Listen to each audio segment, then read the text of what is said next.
Hi, Doug Stevens here. I want to welcome you to the webinar. I want to go through actually quite a bit of information that I wasn't originally anticipating doing. So I kind of want to cut to the chase and get things moving. Primarily because we really are in a very difficult situation in the United States. It almost feels like the government is not connected with the needs of the people. And I'm not being political about this, I'm not being Democratic or Republican, I'm not that. I'm just talking about the bodies of our government. We've got the executive branch and we have the legislative branch. And these two branches don't seem to be connecting with the needs of you. Okay, so I thought what I would do is not get into a rant about that because that's not really what I want to get into, but I'm going to be adding in some information that I think is very relevant for you because you are facing, if you're watching this, you're facing a difficult debt situation, and either you've got the debt situation or you've got a friend of yours that has a debt situation and you're watching it for them to try and give them information. And that's okay. So that is basically why I want to move things forward and add things to this seminar. So it's not too long, but there's a lot of information that's relevant.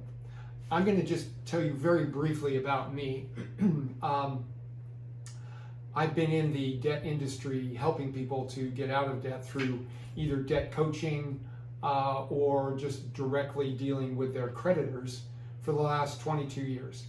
And prior to that, I had my own very difficult for me debt situation. I was married. I had a business with my wife. She was a chiropractor. I was the administrator. And we started our business from scratch in Los Angeles from really nothing. And we grew it to the 5th fastest growing chiropractic business in LA. And LA, you know, is a very big operation. I went off to do some training on administration, so some sort of advanced training on administration. When I came back, somebody had taken my place. And so I was now out of a job because I wasn't the chiropractor. I wasn't the reason why people would come to the shop. And I was out of the marriage.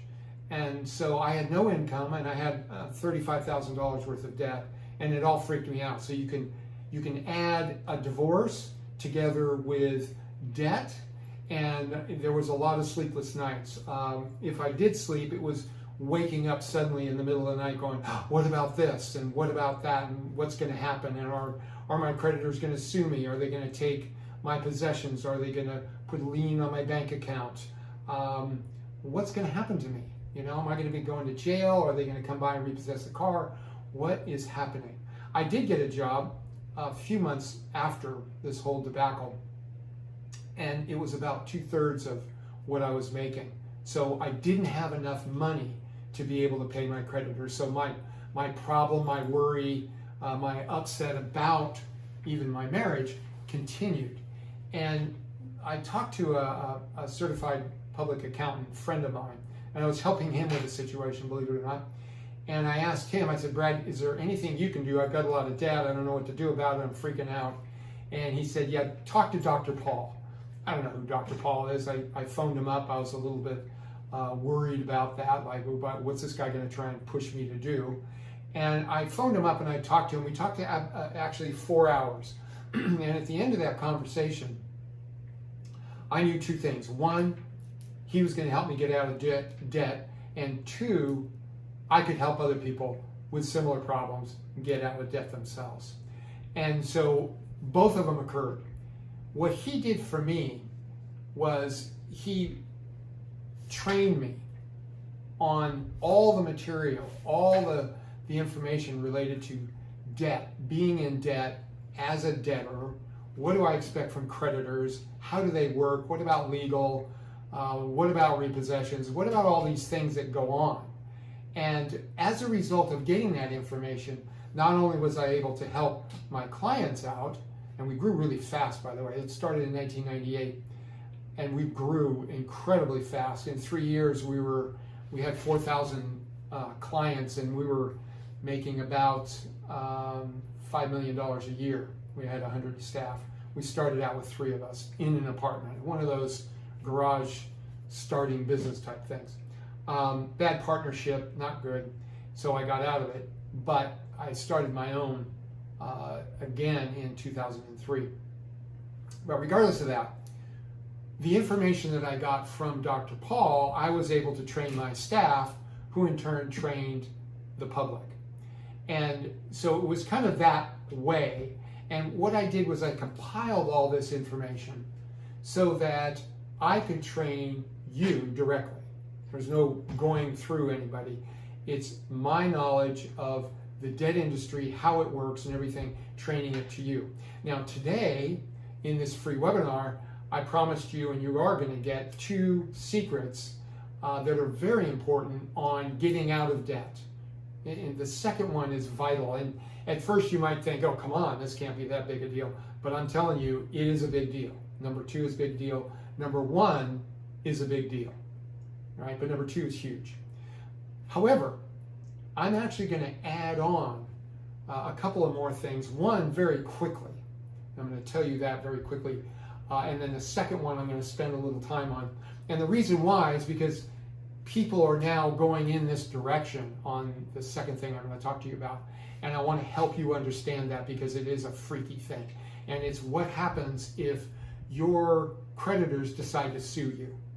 Now, putting it on the board or on the table, wherever we're going to put it, I'm not an attorney, right? I'm not a CPA. I'm not an attorney.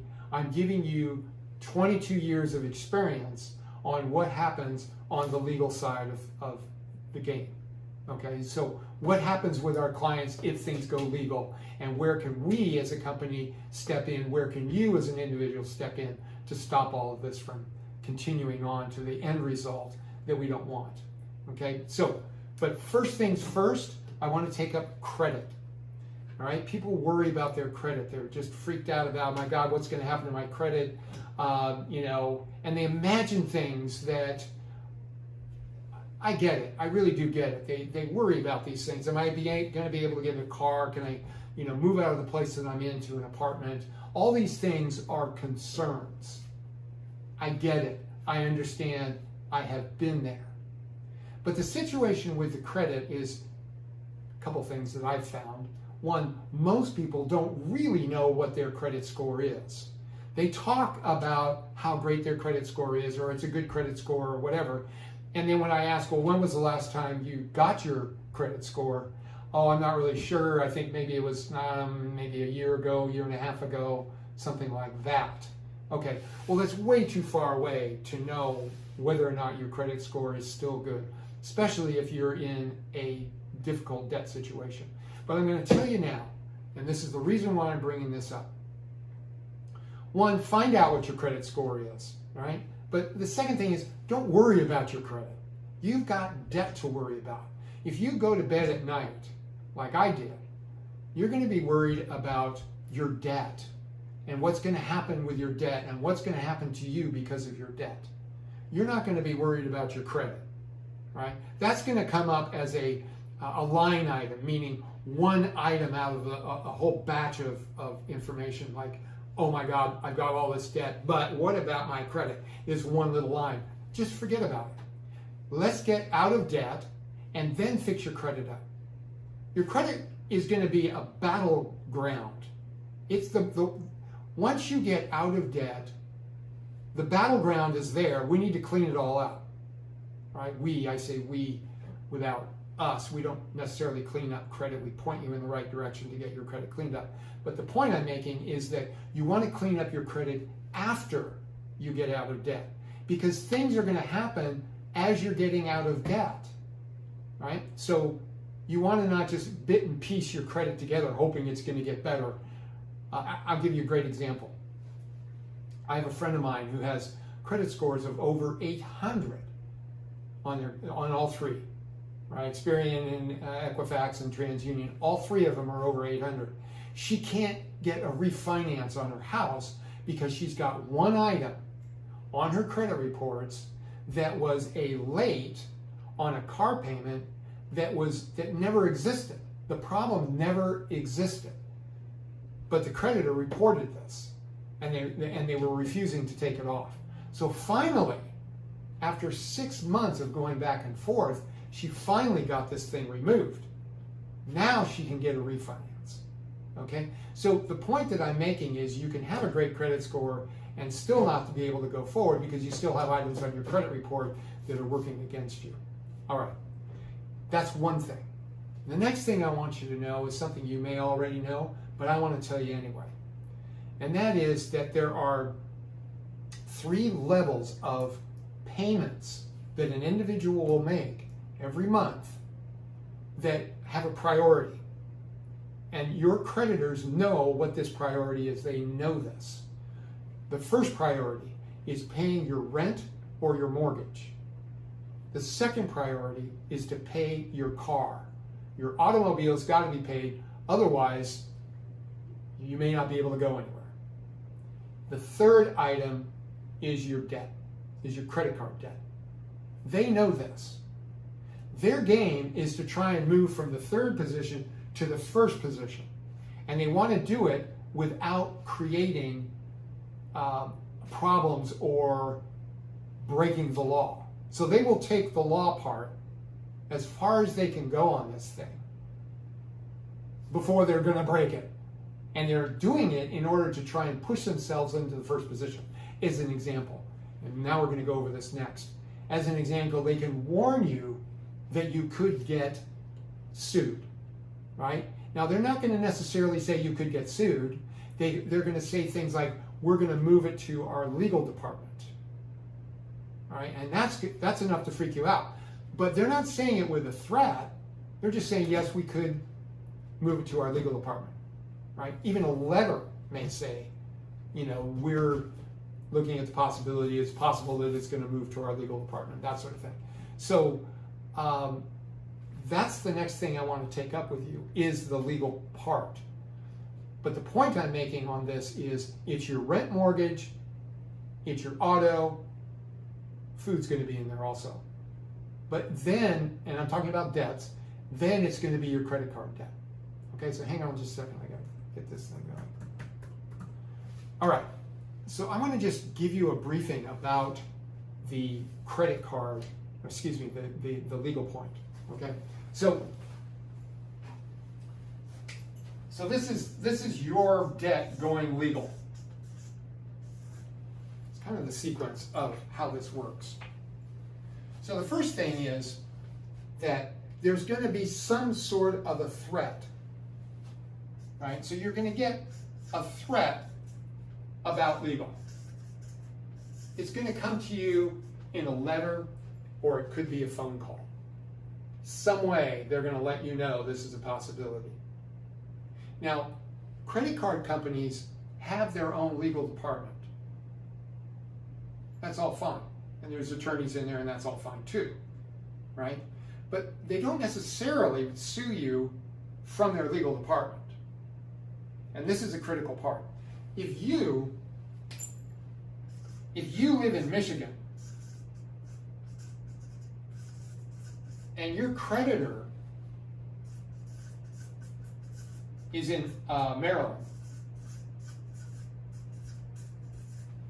they cannot sue you from Maryland if you live in Michigan. If you're not in the state that your creditors are in, they can't sue you from that state. They have to refer the debt to an attorney in your state. Okay, so I'm saying this because if you get a letter that is now from an attorney, from your creditors, look at where it's coming from.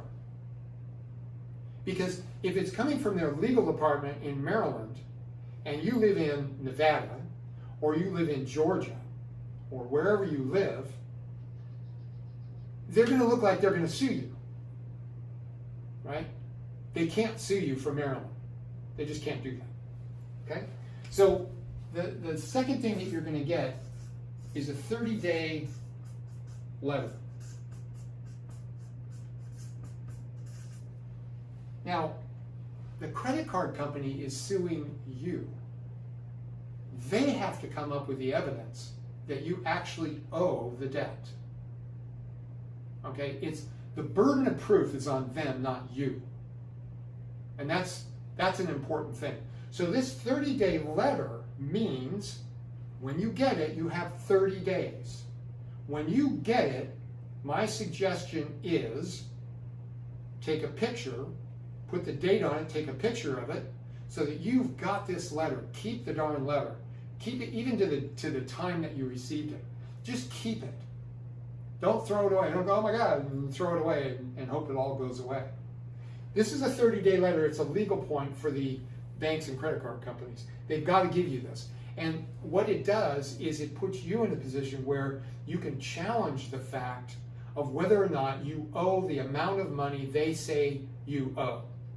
Now they can add attorney fees and they can add God knows what in there, right, to try and embellish it and make it worse. But you have 30 days to challenge that letter. I mean, that letter, challenge the debt. Okay, you verify the debt. You can just send it in and say, I'm not really sure I owe this. Prove it, and they have to come up with a proof. Okay? Now, let's assume that the whole thing continues to walk forward, meaning you got the 30-day letter, you didn't do anything, and now you're going to get the next item, which is a summons. And by the way, you may not get a summons. It may not happen. They may just send out a 30-day letter to scare you, right? It's important that you know that everything that could follow doesn't necessarily mean it's going to follow. But let's go in the sequence. You get a 30-day letter. You've got 30 days to challenge that. Then you get a summons. A summons means come forth or come here. It's summoning, it's giving you a summons to come to court. Okay? Now, you have a time period to respond to that summons. Right? And usually it's 20 to 30 days. But on the summons, usually on the first page, maybe the second page, it's going to tell you, if you read it, how many days you have to answer, to file an answer. Right? File an answer. You may have 20 days, you may have 30 days, you may have less than 20. You have to look at the summons. You have to read this thing and see what it says. You'll get it in the mail.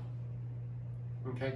So you've got that much time to be able to file an answer. So let's put this down. File an answer.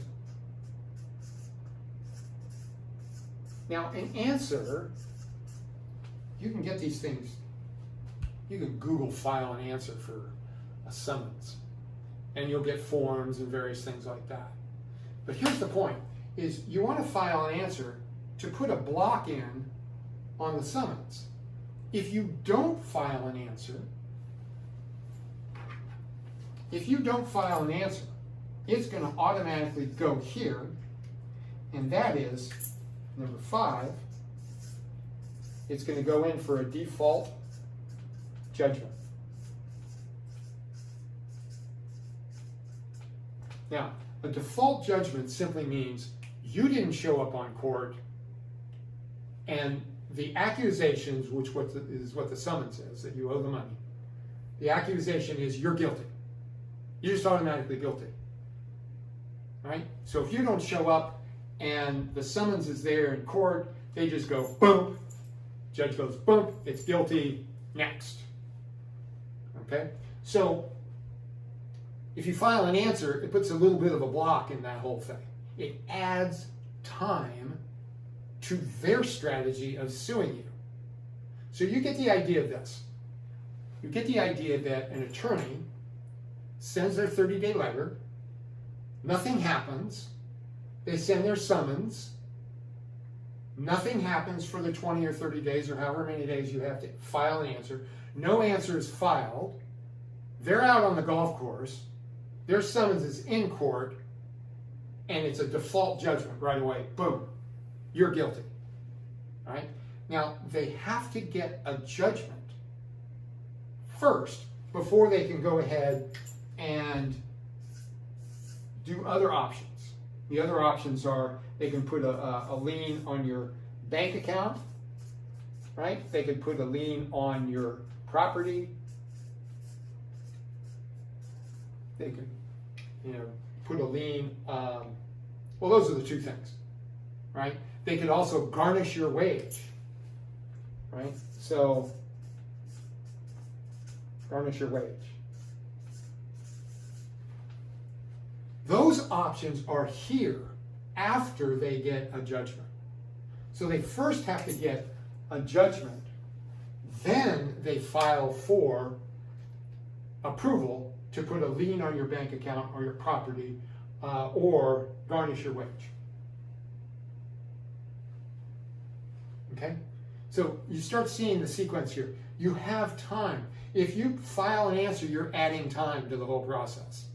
I've seen this extend the process 30 days. I saw one that extended it a year and a half.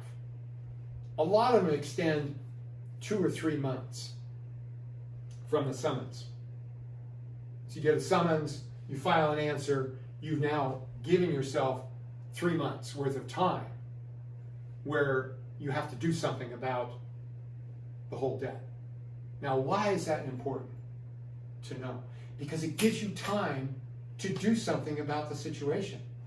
If you're on your own, you're not using any company to help you with a situation like this, you get the 30 days later, you get the summons, you file an answer, and by the way, you're going to know how to file an answer. There is going to be a charge, a court cost to file an answer, and that'll put this default judgment into the future.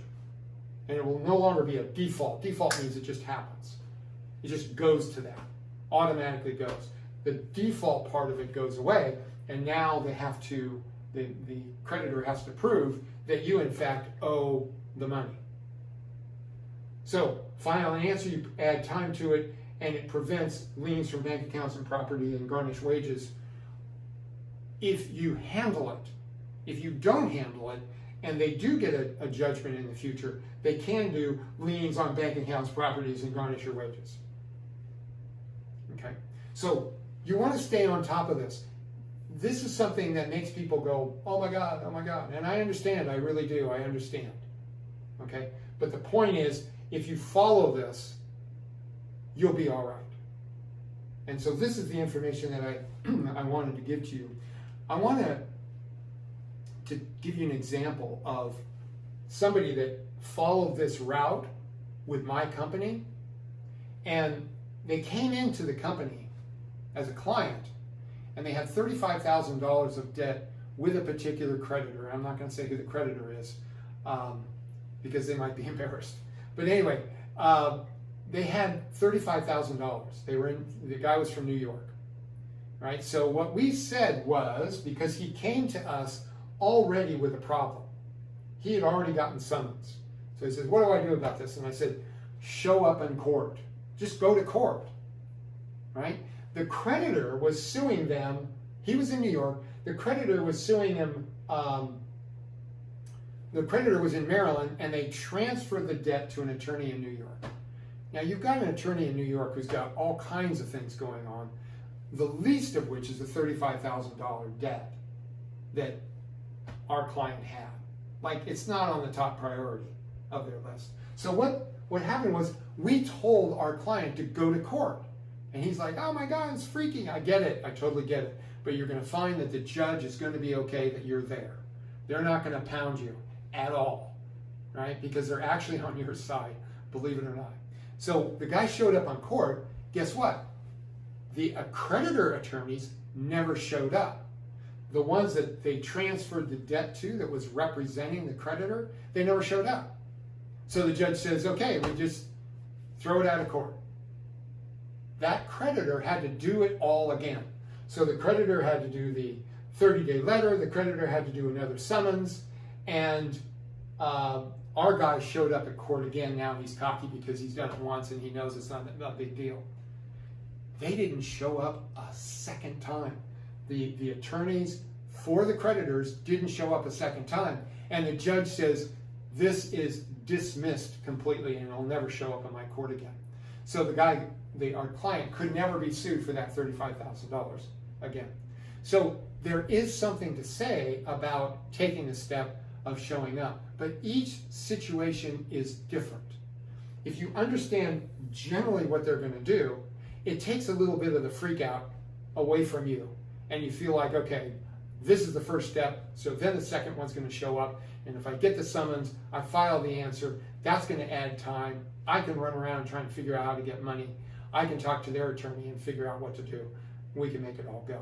Okay? So the credit score and the legal part were the two situations I wanted to go over with you that are different than what I originally went over or wanted to go over. Now, give me a second here to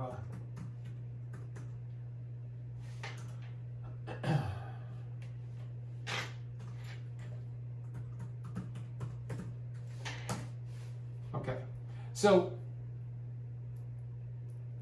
just to take it another step on this whole thing, you know and I know that it's easy to get in debt. It's really easy. And our situation right now is that you and I predicted when we got in debt that we had money coming in on our job and we would be able to service that debt and not get trapped by it. I had that same feeling long ago when I was in the chiropractic clinic. What's going to happen? For Christ's sakes, this is our income, this is our job, this is what we do. And boom, life blew up and everything went sideways. And suddenly I was unable to make my debt payments. And now with the current situation, you may be in that same scenario. So what I want to do is, at this point, I want to turn everything over to my partner, who's not here. Her name is Edith Repak. And Edith is going to be able to go over with you the two secrets. So we've got two more things to go over. And I got to tell you, the first one's important, the second one's critical. So you got to stick around and listen to this. Now, when you're done with Edit and you get these things, I have some more critical information for you that I want to go over. So when you're done with Edit, I will be right here and we're going to continue to go, and I want to help you get out of debt. That's it. That's my game. Help you get out of debt and a whole bunch of people to get out of debt, because it's now a real serious situation. So let me turn it over to Edit, and I will see you in a few minutes. Hi, my name is Edith, and I have been working in the debt industry for over 17 years. Doug and I first met up in 2004, and we have been working ever since. In my experience with thousands of clients, I have found again and again that the two secrets I'm going to give you are the two of the most important ones. You may have heard of a salesperson having an elevator pitch. This is a short but accurate communication about the person's business and what they sell. You need to have an elevator pitch about why you're having financial troubles. This is to let your creditors know that you have a serious situation that is preventing you from being able to pay your debts. Your story cannot go on and on. It has to be short and to the point. And here are some categories of problems that I have heard over the years. Divorce, medical problems, loss of job, pay cut, spouse lost their job, debt in the family member needs care, they may be sick, or you lend money to a family member who can't pay it back. These are common problems that most clients have. You need to write down what you want to say to your creditors. For example, the problem I'm having is that 6 months ago my wife lost her job. We were doing fine, but now we are in trouble. I need your help so I can fix this problem. Or my daughter was hospitalized and I need to take care of her. This is a serious situation that it's been taking more time than the doctors first thought. Or I'm getting a divorce and our income is now separate. I have most of my expenses that I have to take care of it myself. You don't want to go on and on about your problem. Creditors have heard it all. Be short and to the point. As you work with your creditors, you'll need to understand that they may not get your story the first time you tell them. They hear a lot of stories. Without getting upset, keep telling them the story until they realize you really do have a problem. If you need to talk to the person's supervisor, tell them your story again. Be calm and don't get frustrated when you tell your story again. You should practice your elevator pitch to a family member or friend until you can say it comfortably and you are believable. Don't make something up. Be real, and they will get on your side. At the end of this webinar, work out your story and follow the guidelines. Secret number 2 is vital, and this is something you must do for the rest of your life. That's how important it is. I have found with all the people I have helped to get out of debt, the biggest problem that got them into trouble with debt is that they don't have a budget. In other words, the person just got credit cards and other types of debt without first knowing their income and expenses. It's like driving a car without a steering wheel. The car will go wherever it goes and it will crash. The biggest and most important guide to your financial situation is first having a budget. There isn't anything more important than having a budget. How do you figure out your budget? Not by looking at 1 month. You want to look at the past 3 to 6 months of income and expenses so you have a full picture of your income and expenses. If you don't know your budget, you don't know how much you're making and spending, and that's trouble. There's a book, Think and Grow Rich, and it says if you spend all your money but 1 penny, you're in good shape. If you spend all your money every month and have nothing left, you're okay, but not too good. If you spend all your money every month and you're 1 penny short, you're broke. When you owe more money each month than what you can pay, you have to figure out how to reduce your expenses and then increase your income. This is what I help my clients to do every day. Reduce their expenses and then increase their income. I'm going to go over reducing your expenses with you. First, we are going to go over a form I use with my clients, but you must first make sure you do this form for the past 3 months so you have a good idea of how your income and expenses go.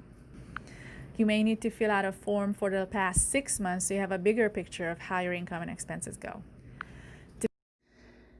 The biggest category of expenses that fluctuates the most and gets people in trouble is the miscellaneous expenses. You need to get real on all of your expenses, including the miscellaneous expenses. When I show you this form and go over it, take a screenshot so you have it for your records. I use this form with every client I have, and it helps them tremendously. As you see, the first question on this form is to identify your hardship. This is basically what we just went over a minute ago. So follow the formula I provided you and write down your hardship. Next is your net income.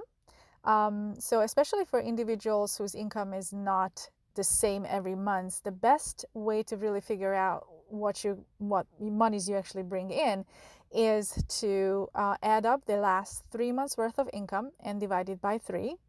Same with your spouse's income. Add up 3 months worth of income and divide it by 3. This, of course, will give you your monthly net income. Next is your rent and mortgage, which is normally the same every month. So put those down. Same with your second mortgage.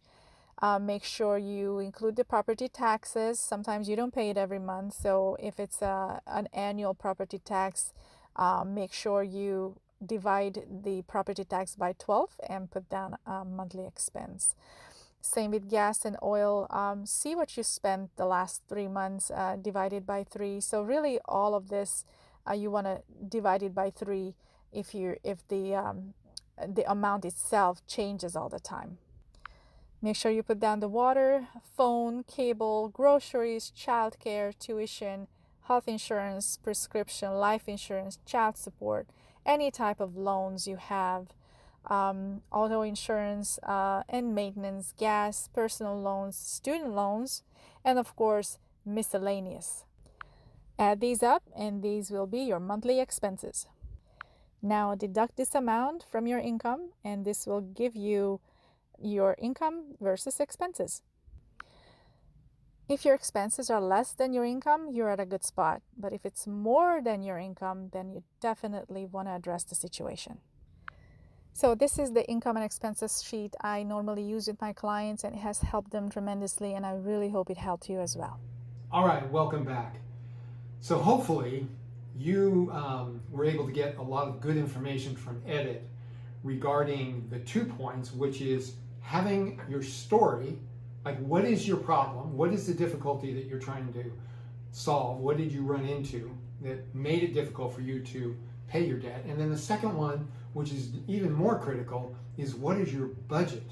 Your darn budget is absolutely vital. And the reason why it's vital is because it gives you a position from which to communicate. Meaning this, you talk to your creditors, and let's say you talk to them and you're paying $250 a month on a credit card. You can't afford $250. What you found out through your budget is you could afford $125, but not $250. And you talk to your creditors, and your creditor says, well, you know what we can afford or what we can allow you to pay is $185 a month. If you don't have a budget, you don't know whether or not you can afford $185. Right? With a budget, you say, I can't do that. What I can do is $125. That's the budget for my family. That's what I can afford. Right? Now, I'm just making this up, but I'm telling you that the important part is that you have a leg to stand on. You have solid ground, which is your budget. Okay? So you've got your story, because that's going to be part of being able to communicate to your creditors. You have to tell them what's going on, what's been going on, right?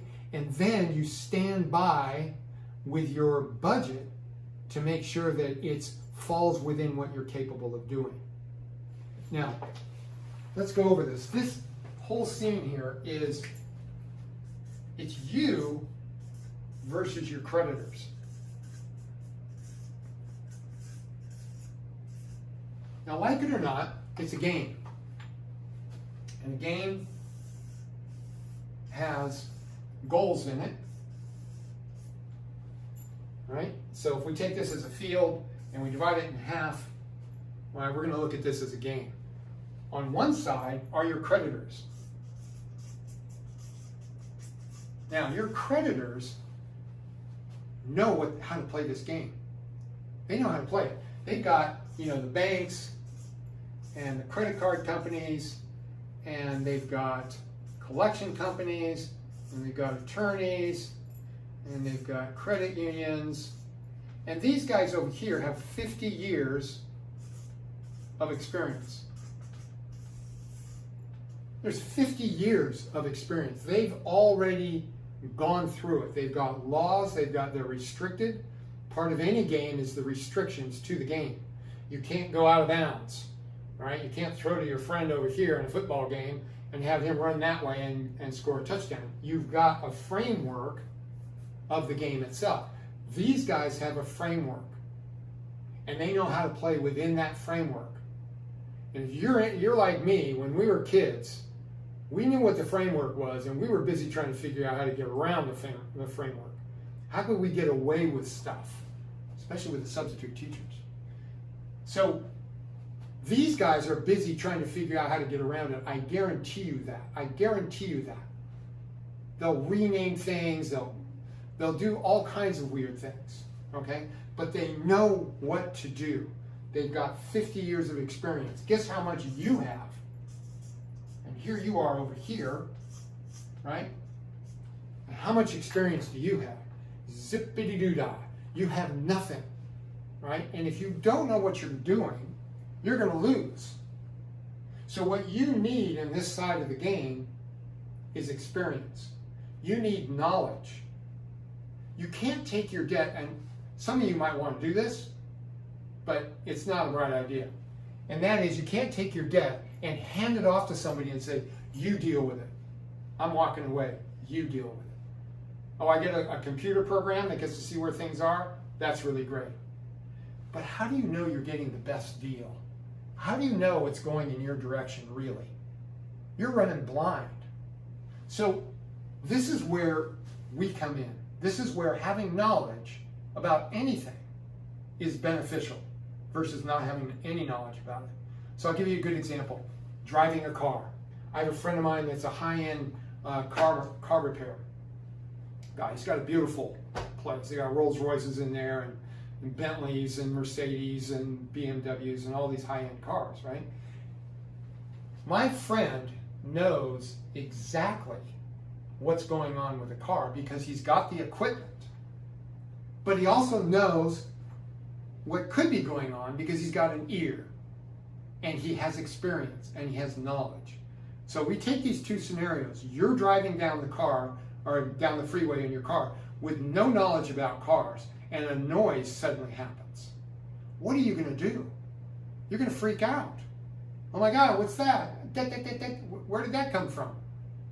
My friend drives his car down the road, hears a noise, he goes, oh, what's that? That is, that's this, right? He doesn't freak out. He just listens. He goes, okay, I get what that is, and he fixes it. You, well, maybe it's not going to be that bad. Maybe I'll get away with this, and it turns into a complete disaster. Okay? So we're dealing with the same thing. These are the guys that know all about debt and you and how to handle you, and you know nothing about any of it, right? And you're going to get yourself out of debt. I mean, it's just a big good luck thing, right? Good luck. The goal, because everybody in a game, there's always a goal. The goal for them over here, because they're going in this direction, right, is that you're in debt. You stay in debt. Okay? That's their goal. Your goal is out of debt. You see what the problem is? They already know how to block you on that. I guarantee you, they know exactly how to keep you contained in debt. They know exactly how to make life difficult for you. And they're going to do it with a smile. They're going to do it with a friendly manner. They're going to do it in a way that you feel like they're on your side. They are absolutely not on their side. Not 100% of everybody that works in the creditors is not going to be interested in helping you. But the ambition of your credit card companies and the banks and the credit unions is not to help you, but to keep you there. That is their ambition, I guarantee you. Okay? So your ambition is to go in this direction and to get out of debt. But what if you don't know what the hell you're doing? How are you going to get there? You know, is the pathway that you're choosing actually the right pathway for you to be able to arrive out of debt? You know, you might be thinking bankruptcy, you might be thinking consumer credit counseling, you might be thinking, let's walk away from the whole thing and see what happens. Not necessarily a bad idea, but it certainly opens you to being vulnerable to all kinds of stuff. Okay, so what the end result of you being over here is you have worries. What are they going to do? Fears. Are they going to take my possessions? Are they going to put me in jail? Right? I had one lady in Las Vegas. I was dealing with her husband, and she called me up. I'd never talked to her before, and she was freaked out. She was like, oh my God, and she was crying on the phone. I'm going, my God, what's happened? And she said, are they, the creditors, going to take away my babies because I'm in debt? It was that bad. I'll give you another example. I've got examples all over the place, but just how interesting these guys can get in a real ugly way. There's a lady in Michigan. She was a single mom. She had 2 kids. One of the kids had cancer. So she, before she came to us, she called the creditor and said, I'm sorry, I can't make my payment. I have to go to the hospital. I have to be with my daughter because she's got cancer. And she's young. She was like 7 or 8 years old. Right? And she has cancer. What was the creditor's response? The creditor over here, what was their response? Why are you using the excuse of having cancer your kid having cancer as a reason not to pay your debt. How sick is that? But you see, that is the kind of stuff that can be manufactured over here in an effort to try and get you to pay your debt. Okay? So what you need is a partner. This is not a partner that you give us your debt and walk away. This is a partner that's working with you, because your situation day by day, week by week, is different than the other guy, than the other guy, than the other guy, than the other guy. You've got a whole bunch of things that are your life, are the components of your life. So we need to work together to make this happen of getting out of debt. We need to score that touchdown. Okay? But we come with knowledge.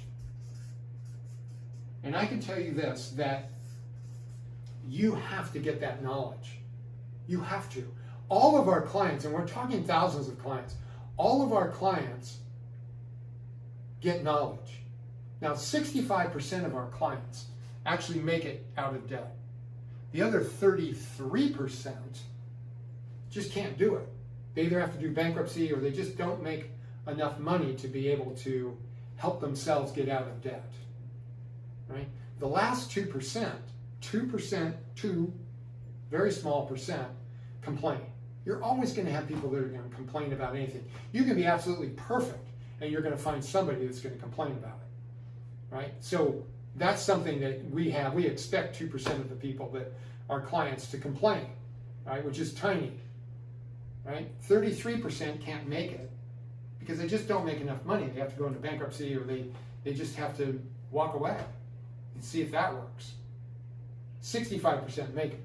But all of them, even the complainers, all get trained on what the situation is that they got themselves into, what their rights are, right? So that they can, with us, get out of debt.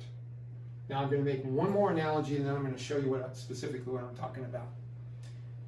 If you're on a team, let's say basketball team, and you don't know how to play basketball, and the other team does, you're going to lose.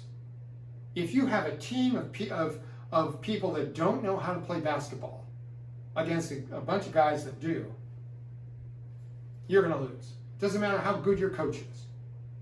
But if you know how to play basketball, and the team knows how to play basketball, and your coach knows how to coach, even though you're specialized in basketball techniques, the coach has a bigger vision of the game.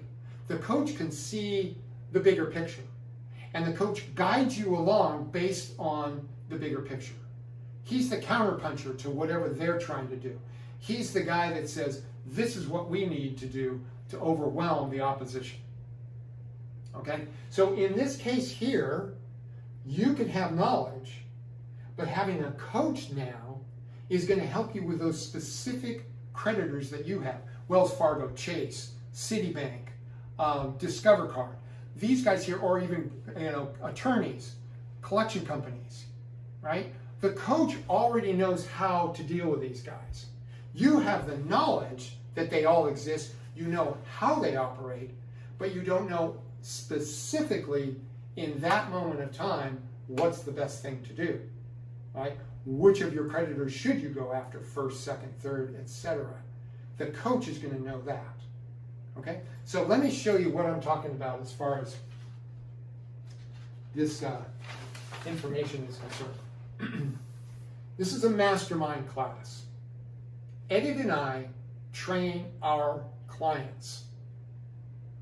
The people that come on board with us as clients go through every one of these things. Right? It helps them not only to get out of debt, but to stay out of debt. And I'm going to show you what this is all about. First of all, the Debt Relief Secrets book. This book right here that you got, it's an ebook. I go over 4 webinars. It's more than 2.5 hours. It's almost 3 hours worth of information. I go over the book. I'm not reading you the book. You could read the book. All right? What I'm doing is I'm clarifying the items in the book so it becomes more clear. It's one thing to read something, and it's another thing to get clarity about that. like the relationship between what you're reading and what you have to do. Okay, so in a job, you can read about this is your job, right? But it's something else to have somebody come over and sit with you and say, okay, well, you see where it says that? Well, this is what you have to do. You got to do this, that, and the other. And it clears things up. That's what I'm doing with you.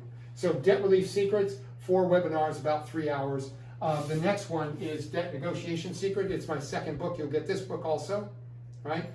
Debt Negotiation Secrets, helping you get around the pitfalls of settling debt, right? And that's whether you're talking about interest rates or you're talking about the balance of what you owe. So there are 3 webinars. It's about 2 hours worth of information. Again, it's clarification. The next one is absolutely vital that you get, right? And that is the Fair Debt Collection Practices Act. This is the law that protects you, the consumer, against your banks and credit card companies. But you need to know the law. You need to know what the parts of the law are. You need to know what they can get away with and what they can't get away with, because just like I said earlier, right, when we were kids and we had that substitute teacher, we sure knew what the rules were, but we were willing to try and bend them and get around them and do whatever we could do. And maybe it wasn't just with a substitute, maybe it was with the regular teacher. I know I was part of that game.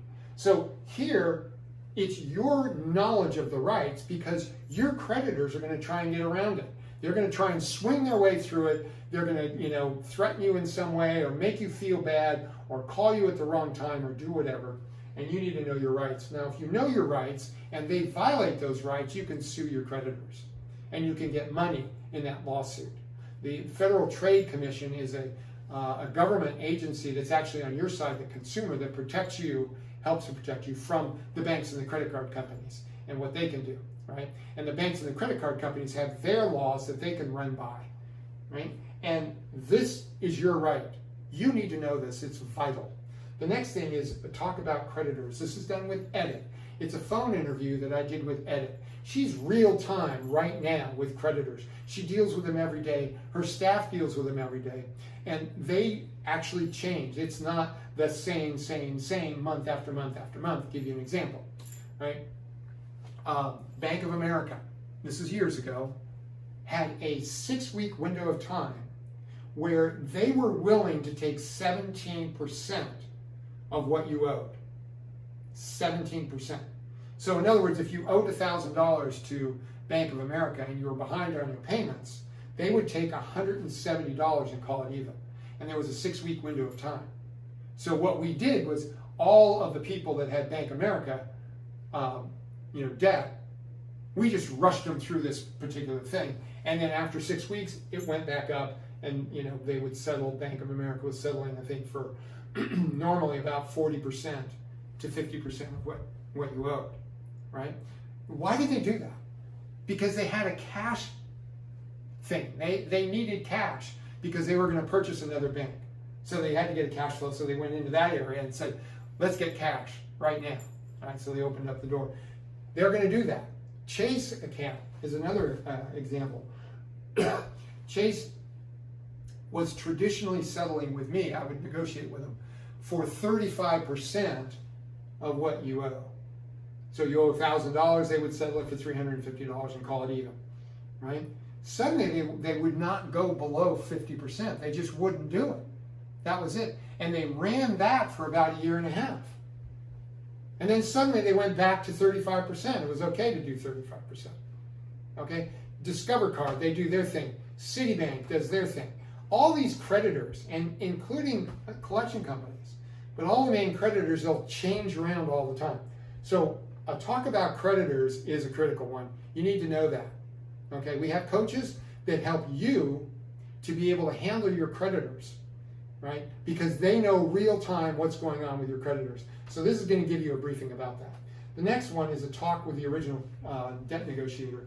And I'm talking about individual negotiations. In other words, for you, this guy was the original debt negotiator for somebody like you. His name is Dr. Paul. Again, this is a phone interview that I do with him. And he gives you kind of the history of the whole thing, but he also tells you how to handle creditors, right? When you're going to negotiate or try and work with your creditors, regardless of what you're working, you're trying to lower the payment for a while, you're trying to lower the interest rate, you're trying to lower the whole debt. However you're doing it, He tells you how to do it. And I'm going to tell you something. Most people don't do it right. They just don't do it right. Okay? Because they know well that the creditors are after them. They know well that the creditors are lying to them and they're going to try and put them in the corner and all this. So they, our clients, come out fighting. They're ready to fight. And it's the worst thing you can do. It just makes it all go to hell. So Dr. Paul talks about that. It's a really good thing. I want to say something very quickly. I have a friend of mine that came up to me, I think it was about 8 weeks ago, a couple months ago. And he was very proud of it, right? And Tim came up to me and said, you know, I have this debt. I haven't been able to pay it for months. And I contacted the creditor and they gave me a 30% discount on my debt. So I only had to pay 70% of what I owed instead of the whole thing. And he was very proud of it. And I go, Tim, that's really great. I'm really happy to hear from you on that. And who was the creditor? And he tells me who it was. And I said, oh, yeah. Tim, I don't want to burst your bubble, but I just want you to know something. I continuously and traditionally get 65% discount on that debt, on that same debt, given the same amount of time that you were behind. I do it 65% of the time, or 65% off, okay, what you owe. So in other words, I do a way better job because I know what the creditors are doing. I know how they think. And that's why this is critical, and that's why this one's critical here. Okay, now, how you got into it, we're going to the next step. How you got into this is the secret history of the credit card. The secret history of the credit card is a very well done documentation that was put together in 2004. And it just goes into the whole story of how you and me and everybody else that got themselves in credit card debt, how we all got set up. It's phenomenal, right? And you're going to see the characters that set up the game and the fact that their ambition is to just do you in with a smile. With a smile. Oh yeah, come on in debt, you know, it'll be great. And, you know, look at all the things you get and we're going to give you 0% interest and all this other good stuff. It's actually just there to trap you. You need to know what this is. This is usually the first thing that my staff, when they come on, when they're hired, this is the first thing I show them. And every one of them is a jaw-dropping, wow, I didn't know that. Every one of them. So it's one thing that you need to know. The last one here is why coaching. And I've gone into it already. You're on the field, you're playing a game. The coach is going to help you handle whatever that situation is. Make the right play, either on the defense or the offense, depending on what side of the game that you're playing, right? The coach is going to know what is the best move to make to win the game. For us, we're coaches, right? Now, some of us deal directly with the creditors, and some of us help people like you to deal with the creditors, and that's the area that I want to increase on. I want more and more people to be able to get involved with helping themselves to get out of debt by A, learning all this stuff, and B, having a coach that directs them to how do I handle Citibank? How do I handle my Chase account? I've got an American Express. What can I expect from American Express? Now, Amex deals with things very differently than Citibank and Chase. They're a whole different thing on their own, right? They're like the state of Texas, which is another country, right? Amex plays the game completely differently than Citibank or Chase or Discover Card. All of those having a tradition that they follow. Amex does their own thing, okay? But with coaching, you're going to know exactly, if you have an Amex account, you're going to know exactly what to expect and how to play the game. And I'm telling you, it's a chess game. And if you know how to play it, you can win like crazy. Okay, if you don't know, you will lose. I guarantee you, you'll lose with Amex. So why coaching? It's a good briefing. You need to go over this.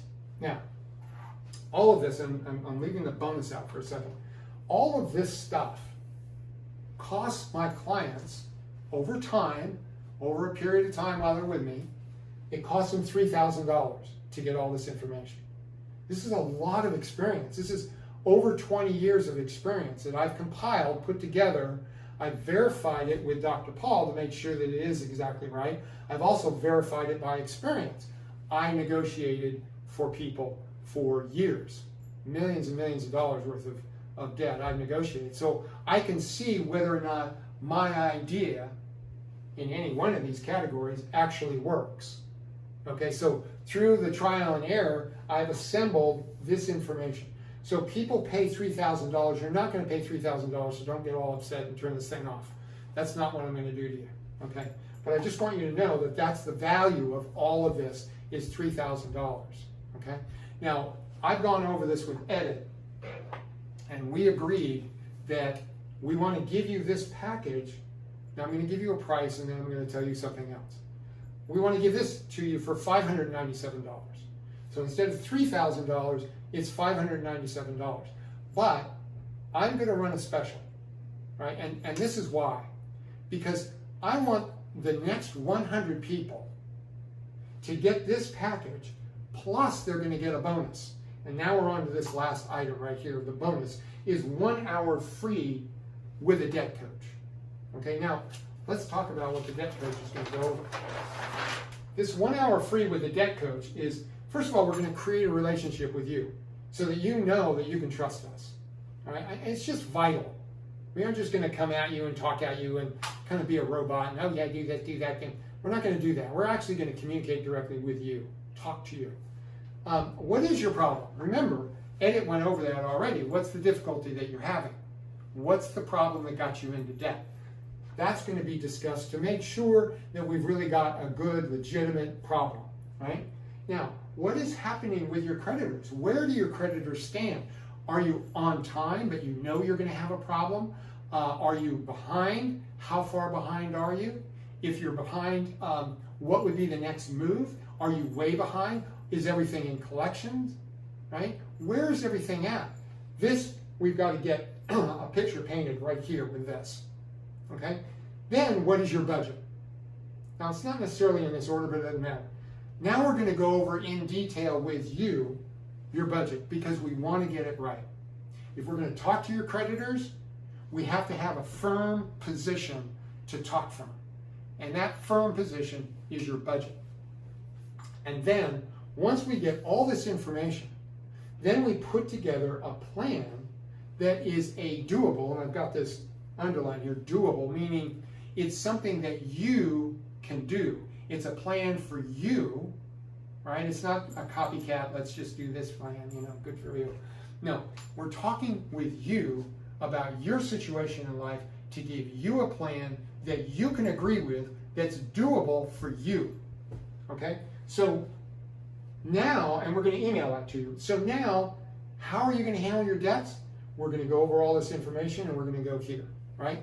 Now, it also includes, you getting the knowledge of, debt and all that sort of stuff. So we go back here and we're getting the debt relief secrets, the 4 webinars, the debt negotiation secret, 3 webinars. We've got the Fair Debt Collection Practices Act where I go over it with you just so that you really get it.